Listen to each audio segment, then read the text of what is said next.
Rudrani, and welcome to Zoom Happy Space. Today I'll be chatting with a woman who's made her own choices, made her own rules, and made an impact on you right from the beginning. A brilliant actor, and of course, very apt for my Women's Day special edition. I'm talking about the gorgeous Nimrat Kaur. Thanks for joining in, Nimrat. Thanks a lot, Rudrani. Thank you for the lovely intro. Interestingly, the ad that you're referring to, the chocolate commercial, the Cadbury commercial, really, that I shot for right after the Lunchbox premiered at the Cannes Film Festival. So Wow. it actually aired, before the Lunchbox aired in India. So people could not even imagine that I was the same person because the timing was such that, in that ad, I'm looking very different. And I had to actually go out there and tell people that this is me, That happened. That happened. What is Nimrat's happy space? My happy space are my loved ones. And I think that has become more and more important from the perspective of, how 2020 was for all of us. And I realized that all that mattered to me was to see the faces of people I loved, whether it's my family or my friends or other loved ones or colleagues or whoever, I like to hear and whose faces I like to see. Everything comes down to love. So love is my happy space. Since we are there, let's talk about the matters of the heart. I like how she smiled there. Is love really? I'm trying to. Is love all around you, literally, figuratively, in the matters of the heart as well? Romantically, that's always a question mark. I feel like, the world we live in is so complicated. You never really know what's happening and, how to really place yourself in which situation and, like what kind of a bracket, unless you are seeing somebody and, you are committed to get married to someone or wanting to live with anyone or whatever works for anyone. So there is a lot of, I'm a very romantic person, Rudrani. I'm an eternal, hopelessly romantic person. Is there that one quintessential man that I have a romantic, love affair with at this point in time? No. But is there an eternal dream and, all those like fancy fairy tales that I harbor and harness? Yes, always. Always try to show different aspects of being a woman. I would like to know from you, Nimrat, in your journey and from the lens, particularly of the female actor, how would you describe your journey here, with the ups and the downs and the rejections and the celebrations, everything? When I came to Bombay as like a 20-something-year-old, I was just fresh out of college, and with all the dreams and aspirations and all the sort of the ignorance that one comes to the city with. I was always realistic as a person. I think that's been my upbringing. I come from a service background, a middle class service background. So my point of view in life is always a realistic point of view. So I think that has really saved my sanity from me losing it. Saved me from losing my sanity really.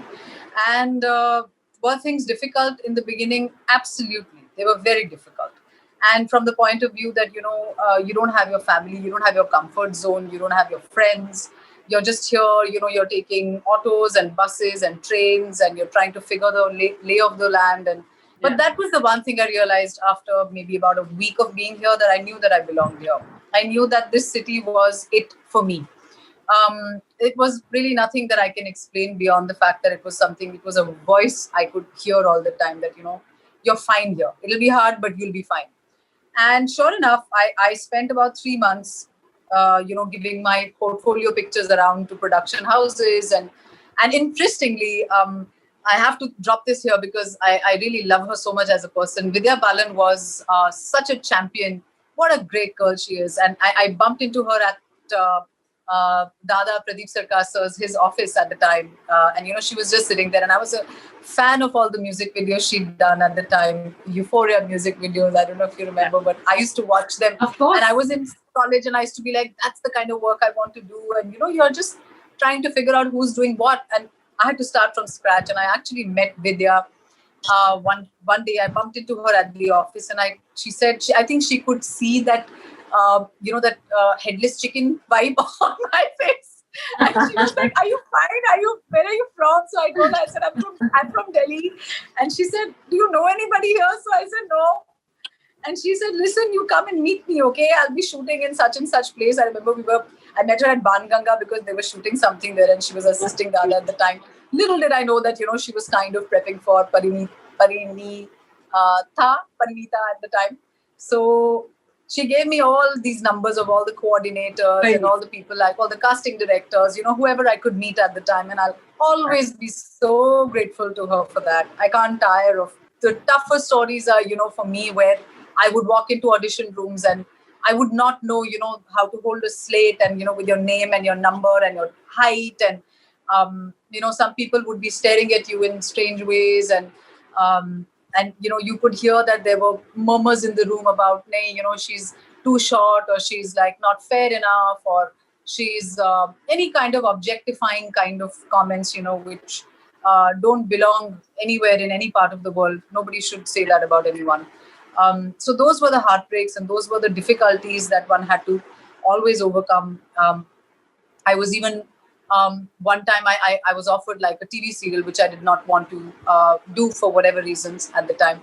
And I remember the director actually telling me that, do you know how much plastic surgery you're going to need to be on the big screen? And that really broke my heart. I remember being a 20-something-year-old, and I was really heartbroken, and I just wanted to like pack my bags and go back to Delhi. And I was like, maybe he's right. But then, better sense prevails, and you realize that any comments that come from such areas are actually out of their inability to convince you to do something they want you to do. So it's on them. It's not really on you. Believe you me, there are more rejections than acceptances in an actor's life. You have been told that you're not good enough for something much more than you have been told that, yes, this part's yours, and it's for you to take. So you always have to rely on your inner voice and your holy fire inside, to kind of keep that, just keep that gumption and keep that strength in your heart and in your mind to keep going. What are the few things you really think still need to change, and things that are slowly changing when it comes to the evolving role of women and how they are looked at in the industry? Mostly, a lot of us have grown up with don't say too much, just keep quiet, forget it. This is not a girl's place to say this, and this is not a girl's place to say that. Let the men deal with this and let the men make the decisions. I feel like a lot of young girls and young women right now are taking charge of their lives, personally and professionally. And I find that highly inspiring and very, very lovely. And I think that with that, I will also say that women should also support other women. I think that is another part of life that all of us need to be very cognizant of.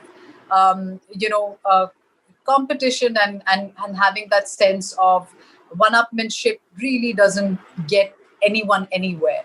It kind of takes away from what all the ages of all the hard work and all the voices that have risen up above the society and above the norm. It kind of dilutes that somewhere, where we criticize for improvement, not for bringing someone down, and we appreciate for not out of falseness, but to genuinely pat someone on the back for what they've done. Well, I was told that the shelf life of a woman in the industry is 27. So once you hit that, and if you don't make it, you must get married, have kids, and go back to where you came from.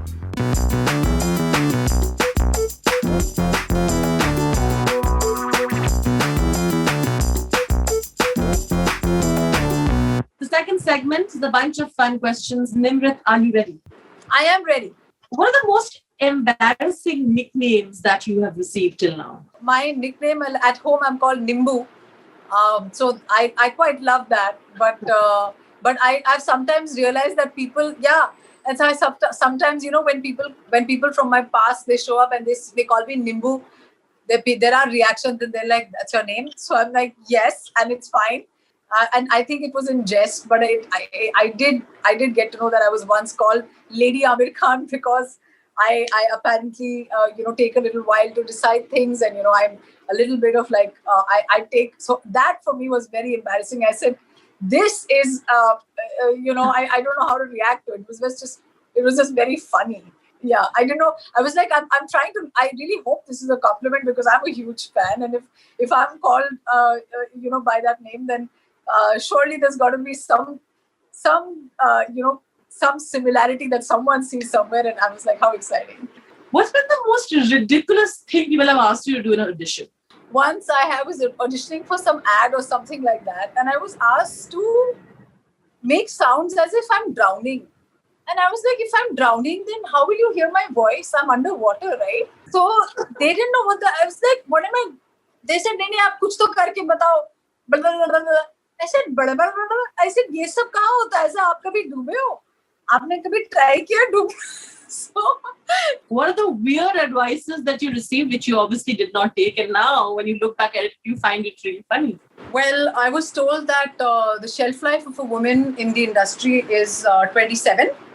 So once you hit that, and if you don't make it, you must get married, have kids, and go back to where you came from. As if it is a step down. कि आपका कुछ नहीं होगा तो चले जाओ, शादी कर लो, बच्चे कर लो. I'm single, I live on my own, I have no responsibilities. It's a pretty self-serving life. I mean, the lives our mothers live, the life that my mother has led, that to me is far superior in so many ways. I mean, this on every level is wrong. To begin with, that there is a certain age where you're on the shelf. God only knows where these shelves exist, and and whose houses or what this shelf is. And then, God forbid, you don't make it, whatever that make it is again, which will again be, by the way, from the point of view as who did you debut with? That again becomes a male-centric point of achievement. That your debut was with so and so, you've made it. That again becomes about that. But very often you see that women work much harder for longer hours, because as we know, hair and makeup takes longer to put on and to take off. And sometimes women are just doing much more work. There are times when you're told that, of course you have to put in more work because you are not the reason why people are watching something. So the idea of working hours not being equal, and people coming up to you and telling you that, आप wait कर लो, चलेगा, no problem, because actresses को तो wait करना ही पड़ता है. That's okay. Those kind of unfair statements where work ethic is not the same. The expectation. आप wait कर लो, चलेगा, but if the hero is waiting, that's not on. So those inequalities are something that I find extremely unpalatable. A rumor about yourself that made you laugh? Well, I just read it everywhere in the press that I was a part of a film that was being shot in Noida while I was just at home. And actually on IMDb it actually showed up. And I said, this is a level of imagination that even I can't possibly understand how this stuff happens. Sometimes you feel like you just want to it was really funny. I was just putting up pictures from Noida because I was home and I was there for Diwali and Gurpurab, and that film was being shot exactly at the same time in Noida. And it actually showed up on my IMDb. My managers in LA, they said, hey, you didn't tell us you're doing this movie. I said, yeah, you know what? Nobody bothered to tell me. So I don't know what's going on. Talking about imaginary films, let's talk about a film that definitely did get announced this week. It is so exciting. Tell me about that a little bit. I'll say what I can at this point. I haven't even started shooting yet. I leave in a few days for the first schedule. Sure. I'm super excited about it. I'm coming back on set after October 2019. That was the last time I shot for Homeland. And then 2020 happened, so we know that we just canceled this year out. But it's been 5 years since I've actually done a film here. I did a series here called The Test Case here, which was an OTT thing. But it's been 5 years since I've done a film, and I'm very excited, nervous, anxious, everything. I wake up with my lines and I sleep with my lines, and I'm just going a little bit nuts right now. I'm very excited to join, to be a part of a script which is which is a huge departure from anything I've ever done. And I'm very thrilled to see how this pans out, because I find myself at the deep end of the sea. I'll be very honest. I've never been more nervous or more challenged with a part. I'm very excited to work with Abhishek and Yami. They have such great bodies of work, and I'm sure I'll learn a lot from them on set. I have the least amount of work experience, in that sense, on that set at this point in time. So I'm very excited to be there. We've lost Irfan, and I still can't accept it, truth be told. I think a lot of us can't imagine that, we will never have him again in, in our universe and in our cinematic world. And it was really like I said, the Lunchbox is a life-defining moment for me. It's not just a film.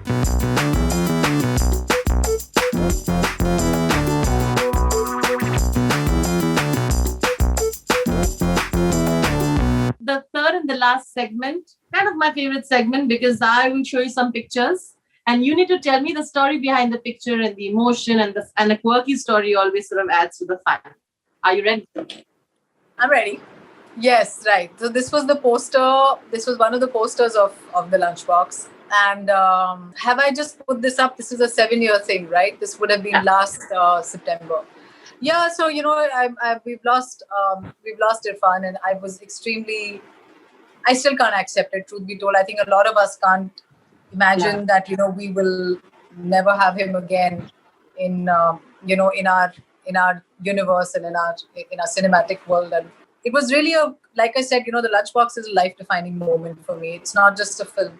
And I feel really fortunate that I'll always be a part of that universe, and because it's a everybody kind of has a Lunchbox story.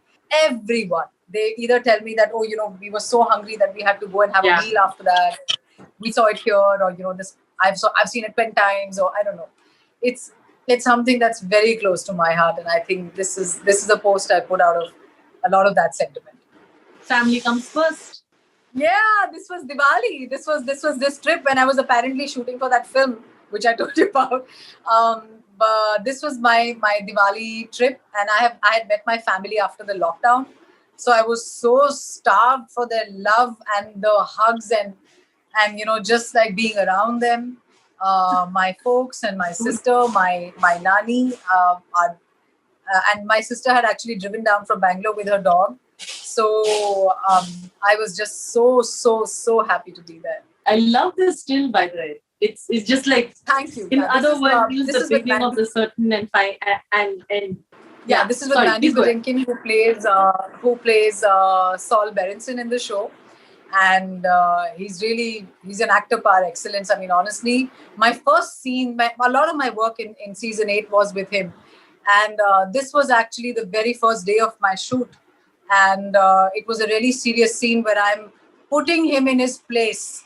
And it is apparently, what America needs to hear for all the policies that they have gone wrong with and whatnot. And I was just like trying to absorb the fact that I'm just standing opposite him and kind of telling him off. And that becomes very strange, you get a little overwhelmed because, you're opposite somebody who hasn't, like, he's won every award there is to win, for his work. And he's such a remarkable, such a grand presence, on set. So it was a really, really cool moment for me. And when I saw this picture, I was like, okay, this is one for keeps. Some blast from the past pictures. Oh yeah, this was in Russell Khaimah. So this is for Airlift. We were shooting in Russell Khaimah, and that city actually looks like it's like stuck in the 80s. It's very interesting. So Akshay, obviously, he's so chill and so cool, and he was just like walking around while we were just doing some. I think that day we were doing some stills for the promotions of the movie, and we were doing some poster stills and stuff. So there was a rundown showroom, and we could access it. We had access to like the show window. So we just stood there among the mannequins and just had fun. It was just a really, really chill day, very bright and hot day, I remember. Oh, this. So, this is with Apurva Asrani. So Apu actually directed those music videos, the Tera Mera Pyar music videos. And Raj at the time, I'm not very sure, but it was a chance meeting, and it was so nice because I have so much fondness for Raj. He's such an incredible guy, and such an incredible body of work. And Apu will always be special for me because he directed me for the first time in my life ever on camera. What advice would you give to that Nimrat in the picture today? Now that you're wiser, you Well, see the world. I would just tell her to not to worry about what's not working out. There is a bigger plan, and just let life take over and let it unfold. That's all. What advice would you give to women who are just here? Yeah. I think I would just say one thing, that don't let anyone define or decide your dreams or your capabilities. You are your own captain. You decide where you want to sail your ship, whether it's towards a domestic life or a film industry, or you want to be a lawyer or a dentist or a doctor or anything. Make your own rules, because people only tell you what they know. They don't know what you're capable of. Yeah. So listen to everyone, but do your own thing. And don't let anyone dim your shine, and don't dim your shine to make anyone feel good. Never do that. Happy Women's Day, Nimrat. Thank you for being you. Wish you the same, Rudrani. Such a lovely chat. I wish you all the love and success, and no more lockdowns of the world. Thank you so much. Absolutely. Thank you. Lots of love. Thank you. This is all I can do. Lots and lots of love.